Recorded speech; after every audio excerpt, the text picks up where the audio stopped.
ফিরে আসলাম বিরতির পর। এবার যে সব থেকে রোমহর্ষক একটা নিউজ নিয়ে আপনাদের সামনে এসেছি, তার কারণ গতকালও আমরা এই বিষয় নিয়ে আলোচনা করেছিলাম। মিড ডে মিল খেয়ে রীতিমতো 70 থেকে 80 জন স্টুডেন্ট একেবারে স্বাস্থ্যকেন্দ্রে, কোথায় ছিল আগে ছিল স্কুলে, সরাসরি সেখান থেকে চলে গেল স্বাস্থ্যকেন্দ্রে।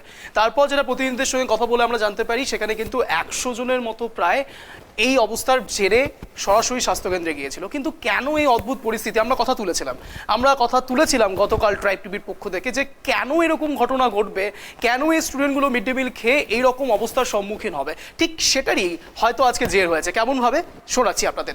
মিড ডে মিলের খাবার খেয়ে অসুস্থ ছাত্রছাত্রীদের সঙ্গে দেখা করলেন মুর্শিদাবাদ জেলার চিফ মেডিকেল অফিসার এবং মুর্শিদাবাদ জেলা পরিষদের সভাধিপতি। বুধবার দুপুরে আখরিগঞ্জ হাই স্কুলের শতাধিক ছাত্রছাত্রী মিড ডে মিলের খাবার খেয়ে অসুস্থ হয়ে পড়ে। অসুস্থ ছাত্রছাত্রীদের উদ্ধার করে নিয়ে আসা হয় নসিপুর ব্লক প্রাথমিক স্বাস্থ্যকেন্দ্রে।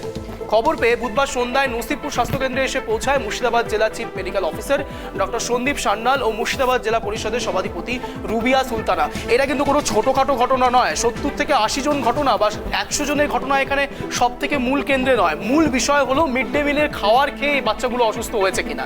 প্রশ্ন উঠিয়েছিলাম আমরা। অসুস্থ ছাত্রছাত্রীদের সঙ্গে কথা বলেন chief medical officer doctor Sandeep Sanyal এবং মুর্শিদাবাদ জেলা পরিষদের সভাধিপতি রুবিয়া সুলতানা। মুর্শিদাবাদ জেলা পরিষদের সভাধিপতি রুবিয়া সুলতানা বলেন, কোনো পয়জনের কারণে ছাত্রছাত্রীরা অসুস্থ হয়ে পড়েছিল, এখন সবাই সুস্থ রয়েছে। তিনি বিশ্ববিদ্যালয়ের শিক্ষক শিক্ষিকা তাদের কাছে আবেদন করেন মিড ডে মিলের রান্না যেন পরিষ্কার পরিচ্ছন্ন পরিবেশের মধ্যে করা হয়। আমরাও এই প্রশ্নটাই তুলেছিলাম, তার কারণ কর্তৃপক্ষের এখানে সম্পূর্ণভাবে দায়িত্ব নিতে হবে। কেন এতগুলো স্টুডেন্ট, এতগুলো ছাত্রছাত্রী যারা আসছে পাঠদান নিতে, সেখান থেকে সরাসরি তাদেরকে স্বাস্থ্যকেন্দ্রে পাঠাতে হচ্ছে। কারণ কি, মিড ডে মিলের খাবার খেয়ে তারা অসুস্থ হয়ে পড়ছে।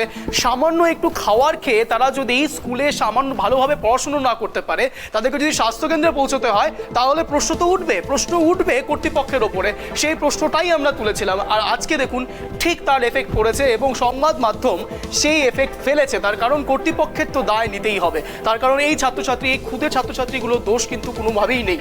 তারা কিন্তু শুধুমাত্র স্কুলে এসেছিল পড়াশোনার জন্য, এবং তার মাঝে যে খাবারটা দেওয়া হয়, তাদের সেই খাবারের গুণগত মান বিচার না করে তাদেরকে সরাসরি খাইয়ে দেওয়া হচ্ছে এবং তাদেরকে পৌঁছতে হচ্ছে স্বাস্থ্যকেন্দ্রে। প্রশ্ন উঠবে, প্রশ্ন তুলব। ট্রাইব টিভি সব সময় এই ধরনের প্রশ্ন তুলে যাবে।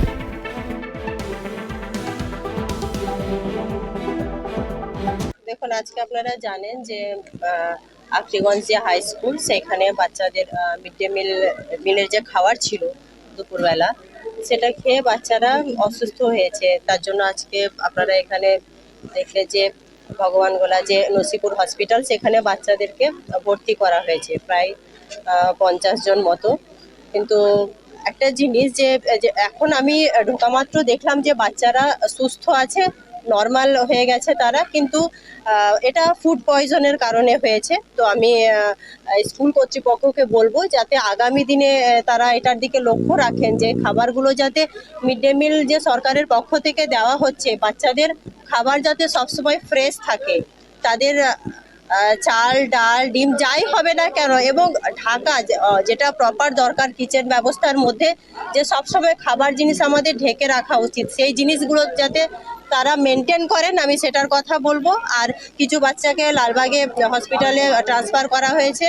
তবে হ্যাঁ, তারা সুস্থ আছে এখন। কিছুটা হয় না যে কোনো খবর পাওয়ার পর আতঙ্কে আবার যেই জিনিসটা একটা রটানোর ফলেও হয়ে থাকে, যে বেশিরভাগ মানে যা ঘটনা ঘটেছে, কিছু বাচ্চা আতঙ্কের ফলেও কিন্তু অটোমেটিক একটা তাদের মধ্যে শরীরের মধ্যে অসুস্থতা দেখা দিয়েছে। কারণ আমি বলি যে কিছু বাচ্চা মানে যারা খাবার খেয়েছে, আবার কিছু বাচ্চা না খেয়ে অসুস্থ। তো এটা আতঙ্কের জন্যই হয়েছে। তো আজকে হসপিটাল কর্তৃপক্ষ যথেষ্ট সচেতন আছেন। তারা বলছেন যে অসুবিধা নেই, ডক্টররা দেখেছেন ইতিমধ্যে, এবং সার্বিকভাবে বাচ্চারা সুস্থ আছে। আমি চাইবো যে প্রত্যেক স্কুলের উদ্দেশ্যে আমি বলবো, আমি মুর্শিদাবাদ জেলার কেন, আমাদের পশ্চিমবঙ্গের স্কুল যে সমস্ত স্কুলে মিড ডে মিলের ব্যবস্থা রয়েছে, সেই খাদ্য সামগ্রী যাতে প্রপার স্থান থেকে নেওয়া হয়, সেগুলো কালেক্ট করা হয়, এবং সেগুলো যথাযথ যাতে ব্যবস্থাপনার মধ্যে দিয়ে যাতে সেগুলো রাখা হয়, যাতে উপযুক্তভাবে রাখলেই তাহলে সেই জিনিসটা ঠিক থাকবে। কোনো রকম পোকামাকড় বা কোনো কিছু নোংরা জিনিসের আশেপাশে যাতে না থাকবে। যাতে না থাকে, এবং রান্নার পরেও সেটা আমি আগেও বললাম ঢাকার ব্যবস্থা এবং সব সময় হাত ধোয়া এগুলো মেনটেন করতে হবে, সেই জিনিসটা আমি একটু লক্ষ্য রাখার জন্য বলছি।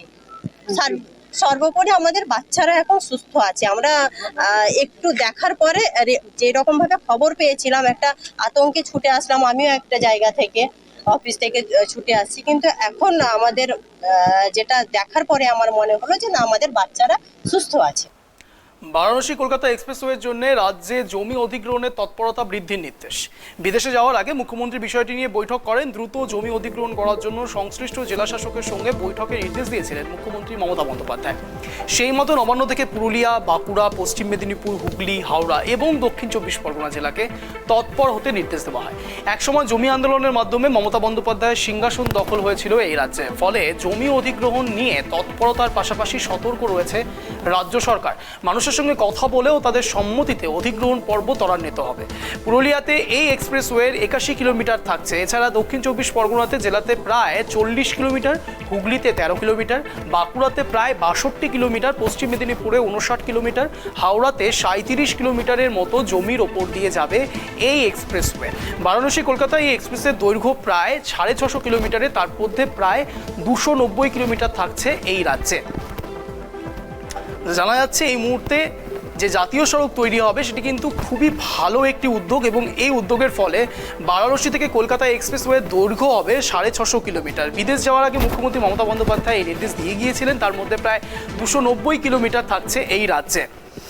মূলত এই বিষয়গুলো নিয়ে ট্রান্সপোর্ট সিস্টেম এক নতুন জায়গা তৈরি করবে রাজ্যে, এবং রাজ্যের এই এক্সপ্রেসওয়ের ফলে মানুষ অনেক বেশি লাভ পাবে, লাভের সম্মুখীন হবে।